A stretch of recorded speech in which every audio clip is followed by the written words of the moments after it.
NAT problems. I don't know if we've done any more work on them. The dedicated servers will fix them if you use dedicated servers. Hopefully. Yeah. Hopefully.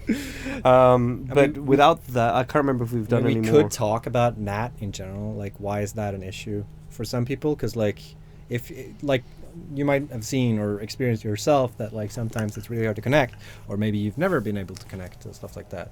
And it's like one of the hardest part of any networking game is because we're using oh shit, what is the protocol called? It's not TPS or TSP. It's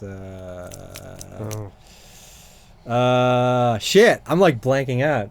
I just work with this every day and whatever. UDP. UDP, thank you. So UDP is like a faster protocol to send data, but it's also like if you just send like a bunch of transmissions to someone, they have to like open their ports and everything behind the router. If they're behind a router, they have to like open ports to allow like you sending them data. And that's the hardest part of like connectivity, is the fact that like computers don't want you to open ports unless you're sending some data first. So there's like a lot of tricky ways to like try and like get the router to allow people to connect.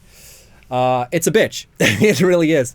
And it's really frustrating. And there's like, we've implemented a few things that will mitigate that, but obviously like we're not catching every single case yet. But rest assured that we know about it. We are looking into ways to get more people, because like obviously we want everyone to play.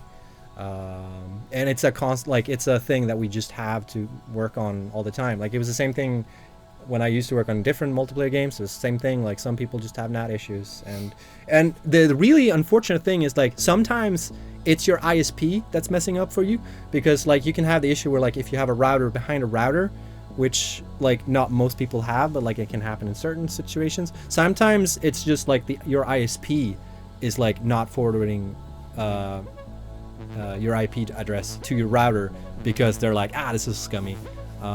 So like it's just such a complex like issue, and there's so many ways like it can go wrong and stuff. Lord DeCapo has an interesting comment there. Mm-hmm. Maybe we can, I don't know, like, you know more about this than me. The UDP is sessionless. You guys could start a TCP tunnel that transfer protocols once you get a reply. Yeah, it's the same issue though, because like you can establish connection through TPS through TPC. Shit, I can't talk. You establish a connection there, right? And you say like, all right, let's talk on this protocol, and then you start the first transmission, and then router's like, nope, that's not. Oh really? Can't allow that yet. That's how YouTube works. Yeah, like, YouTube is a little bit special because YouTube keeps the TCP connection going, I think. Yeah, I don't know.